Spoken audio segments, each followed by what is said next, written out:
Now at 6 and only on 2, the next chapter of Investigator Amy Davis's relentless investigation into questionable Houston Housing Authority contracts takes a bizarre turn. It should cost $1 billion to look this good. Oh my gosh, back at it again. That's odd. Houston's a huge city. We have plenty of companies that can do good AC work, so why would you have to go to Illinois? That is the Instagram page of a Chicago fashion company now at the center of KPRC2's investigation into questionable Houston Housing Authority contracts. Thanks for joining us for KPRC2 News at 6. I'm Daniela Guzman. My co-anchor Keith Garvin is off. Investigator Amy Davis first broke this story last week, exposing multiple housing projects, millions of dollars over budget, tax dollars paid out to 22 small businesses, several with no real work history. Well, the bizarre contract Amy's focusing on tonight was to install 1,600 window ACs at 3 housing projects.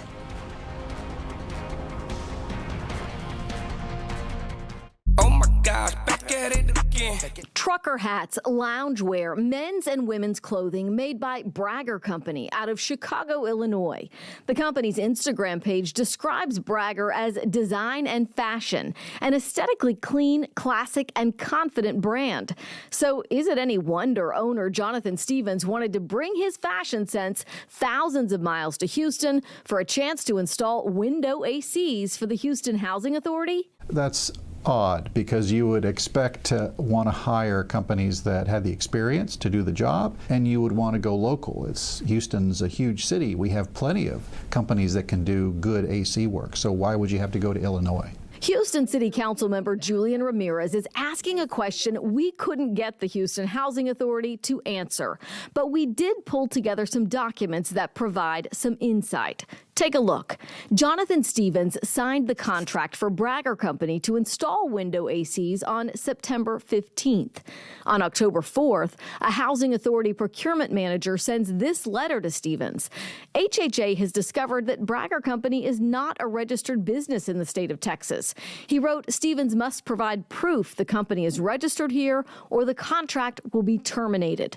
October 9th, Jonathan Stevens registers his company with the Secretary of State, and on the line to explain the purpose or purposes the company proposes to pursue, Stevens boldly wrote, "Contract business with the Houston Housing Authority." Can you at all address those? You're the director. While he wouldn't talk with us on camera, Houston Housing Authority CEO David Northern did meet with me off camera. Northern, who is from the Chicago area, told me he knows Jonathan Stevens, but he didn't say how.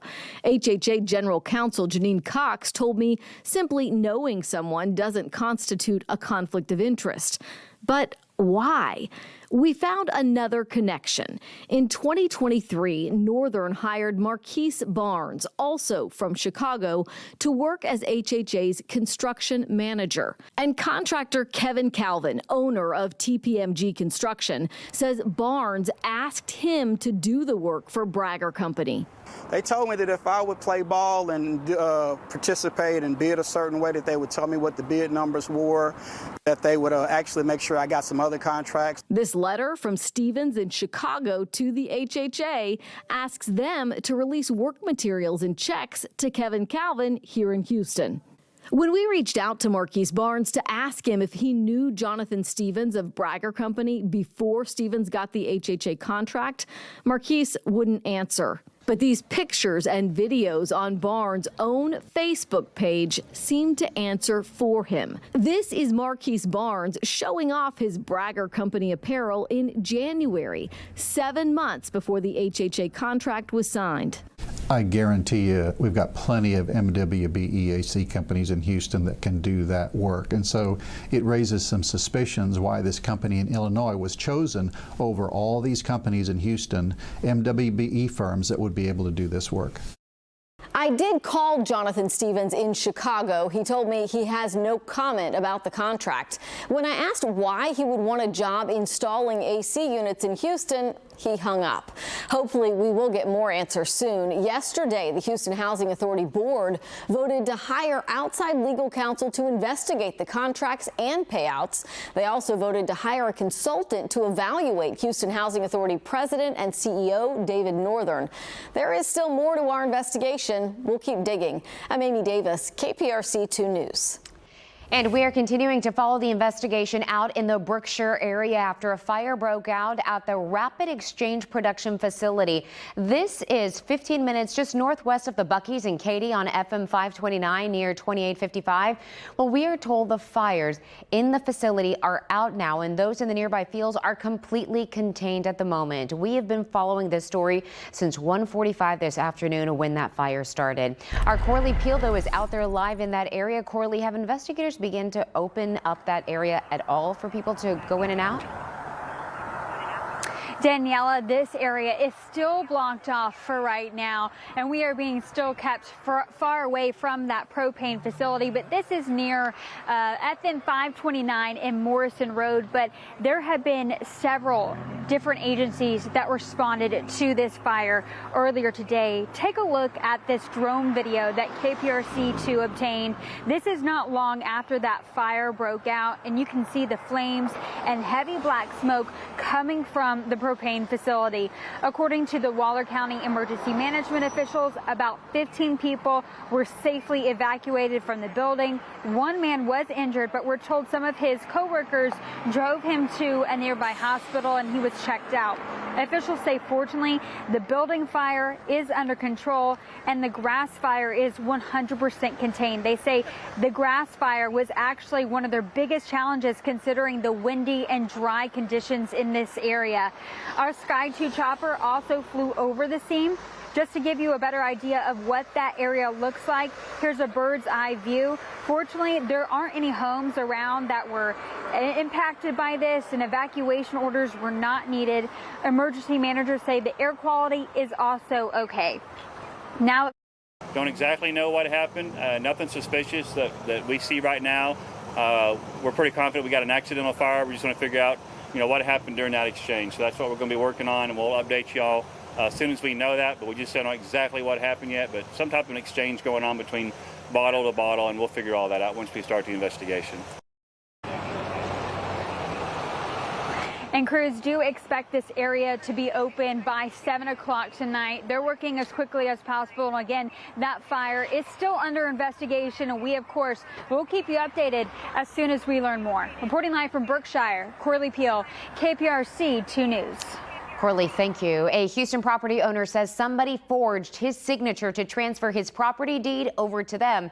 However, the accused says that he's a victim of identity theft. KPRC2's Rilwan Balogan live tonight in the Acres Homes area, sharing how the property owner found out about this change. Rilwan. Now, Daniela, the property owner telling me he had no idea about this transfer of deeds until a realtor friend of him told him. The person accused of forging his signature telling me he too is a victim. So the deed for this property that you bought in 2007 as of now is no longer under your name? It's no longer under my name, no. And this is not because you sold it? You did not sell it to someone else? No, I did not sell it at all. No, I did not. Instead, Robert Ambery says his signature was forged on these deed transfer documents. The documents state Ambery sold this lot to Adam Epstein with Southwest Regency Holdings. Hello? Hello, is this Adam Epstein? It is. How can I help you? You're not trying to transfer a deed for someone here in Harris County? No, I'm a victim, but I'm being sued. I've been served from a plaintiff in Tarrant County. So I guess I have more than one of these situations going on. Keith Cothrell is Ambery's attorney. What's happening is all over the city, people don't know this is happening. They don't know to hire an attorney to go and get this resolved and protect their rights. Now, lawmakers in Austin recently looking into this matter, trying to figure out some sort of solution ahead of next year's legislative session. However, there are things homeowners can do right now. Attorneys recommending people, property owners that is, to regularly check their records to make sure that the deed remains under your name. Now, there are more other solutions we have on our website at click2houston.com. Reporting live, Roman Belogan, KPRC 2 News. The cool air arrived this morning. These were the temperatures about 7 o'clock, but we have even colder air coming in tomorrow. I'll show you that coming up.